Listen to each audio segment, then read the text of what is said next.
Hello guys, how's it going? My name is Dal, and a big gearing buff has finally arrived to the War Within live realms for the rest of Season 3, with the Turbo Boost, the same mode from Season 2, making its way back to Season 3, giving players an opportunity to catch up all of your ults incredibly quickly, but also giving you an opportunity to farm out a best-in-slot mythic track gear immediately, without the game holding you back with any roadblocks. All the caps for currencies have been removed, and you can literally spend the entire time grinding a character until you're literally in best in slot items for the rest of the season. But if there are any items that you're still missing from your best in slot inventory, you can always just buy it from the brand new gear vendors that now have access to all of the best items from all forms of endgame content. So for today's video, I wanted to go over exactly how to gear up as quickly as possible during Turbo Boost, and how all forms of endgame gear progression from raids, dungeons, and delves are impacted during this specific update, and how you can utilize some of the different bonuses that are available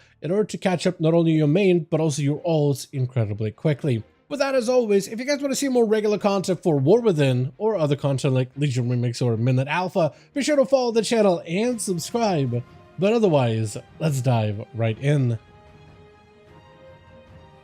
So now the Turbo Boost is actually here in an official capacity. We're seeing a number of different changes to speed up the gearing process to get you in best in slot items as soon as possible. One of those being adjustments to currencies, as during Turbo Boost, this is probably one of the best parts of the update, with currencies like Valor Stones and Crest being further improved. Valor Stones are now a transferable currency, which means you can pass around to all of your characters, to your ults, or to your main, and transfer it about. It does have a tax, as 20% of it is lost during transaction, which they do for some currencies, like in PvP, for example. For Honor, they do that specifically. But at least, let's say like you have a main character that's fully geared out, and he's sitting capped up on its Valor Stones, at least they're not going to waste. I mean, you do end up wasting some of them in transfer, but they can now go to your ults to be able to gear them out that much quicker, that much easier, and it makes playing ults for the rest of the season that much better.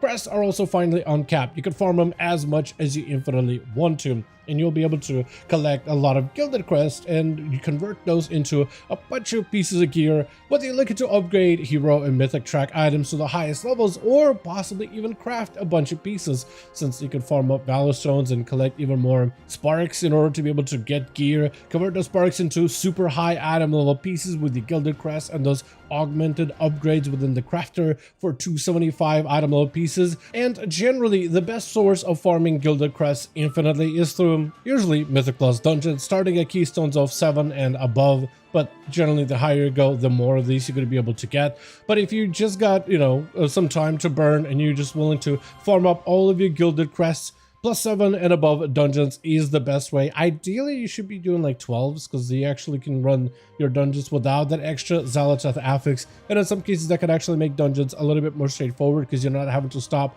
to play the affix at all. But as long as you can run dungeons, you can basically cap out on all your gildeds and collect all the gildeds you need for the rest of the season and farm them pretty much infinitely.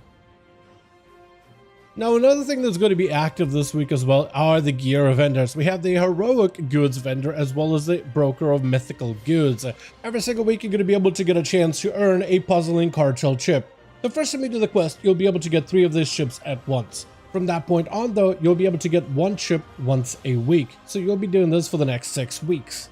From that point forth, you could use those chips to buy gear from the vendors. But it's not really as simple as just walking up and buying the items, as the vendors are there for bad luck protection gear. That means you must have defeated the associated boss in order to be able to get their associated loot. So like if you still haven't gotten the antenna, you'll still need to go and kill Lumithar at least once, but you can get that item on hero track easily.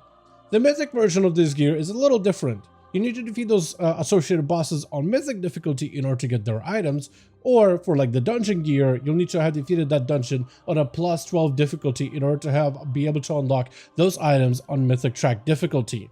This is why it's better to call those vendors not gear vendors, but more like bad luck protection vendors, because you must have done the relevant content in order to be able to finally get the item that you've been trying for after, let's say, multiple weeks of raiding or mythic plus.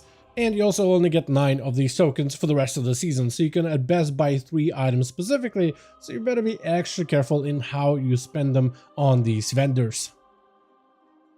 Aside of that, we also are seeing a bunch of delve improvements for the Turbo Boost as well. So those of you that are delvers and enjoy solo open world content, this update is going to be fantastic for you. First of all, if you're still behind on your Delver's journey progress for the season, where you can get a bunch of little cool cosmetic rewards for a season 3, right now during Turbo Boost, you'll have a much better time getting your progress through the Delver's journey per week. It'll be significantly increased. So like if you're trying to catch back up and finish out your Delver's journey all the way through, now would be the best time to do so.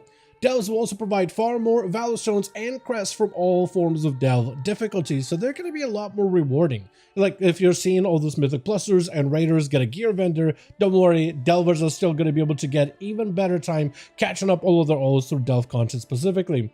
Delves completed at tier 9 and above also will have a chance to drop champion track warbound gear for you to give to your alts. So the higher tier delves you do on your main, the easier time you're going to have being able to gear out all of your alts. Hero track delve trinkets can also be purchased from Dalaran, which is the delve vendor. Once you reach like rank 3 on your delver's journey progress, whenever you complete a 9 or above tier delve, you will see Dalaran popping up at the end of the run. And Dalaran usually sells you delve trinkets at champion track, but now he'll sell them at hero track instead.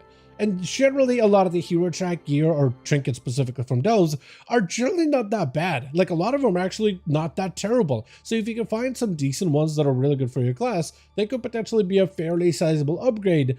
That's a guaranteed upgrade that you can get for the rest of the season.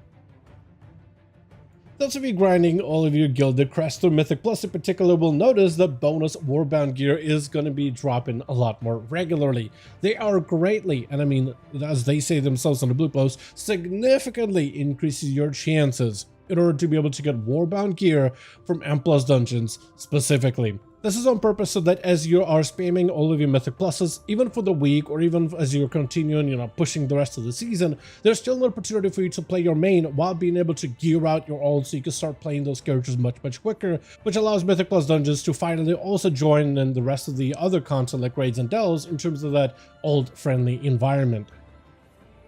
Lastly, another big update of the Turbo Boost is you can finally now start unlocking more Catalyst charges just by playing all of your favorite endgame activities. Normally, Cata charges for the Catalyst, which allows you to convert certain pieces of gear into tier set pieces with tier set bonuses. Normally, those are unlocked over time every other week. However, Blizzard with Turbo Boost is allowing you to actually start to earn the currency necessary to power up the Catalyst from endgame content. And you'll start to earn Cata charges from things like Mythic Plus, the Manaforge Omega Raid, Delves, as well as rated PvP. The system is here to help you be able to get your tier set, especially for your ults, as quickly as possible. So if you're just trying to get that bonus immediately, you'll be able to almost instantly be able to achieve it without having to dive through other hoops like, getting your 1600 for PvP or AOTC or KSM in order to get that one extra charge. Since you're able to get charges pretty regularly, you can just get some very basic gear of Season 3 and convert them into tier set equivalents to get you 2 set and 4 set bonus pretty much immediately. And then as you get better gear, hero track pieces or potentially in PvP, you're upgrading from honor to conquest pieces and such, you'll be able to convert those into tier set items immediately. So you don't need to wait until you get yourself a really good item and then convert it. You can just start the conversion process immediately since you collect charges fairly regularly. This is also helpful not only for those of you that are doing endgame stuff, but also for any of you that are just farming transmugs, because this allows you to start using those Catalyst charges just to collect as many sets of your tier set as possible. And this is going to be a fantastic catch-up benefit for those of you that are just simply trying to expand on your collections. With that being said, as always, I do want to thank all of you guys so much for watching, and I hope you guys did enjoy this update. If you did enjoy it or found it informative, go ahead and give it a like, as I would very much appreciate it. Also, be sure to join our Discord community, especially if you just want to keep up with the regular happenings, whether it is War Within, Legion Remix, or possibly Midnight Alpha. Let me know all your thoughts in the comments down below, and as always, I'll see all of you guys in our next one.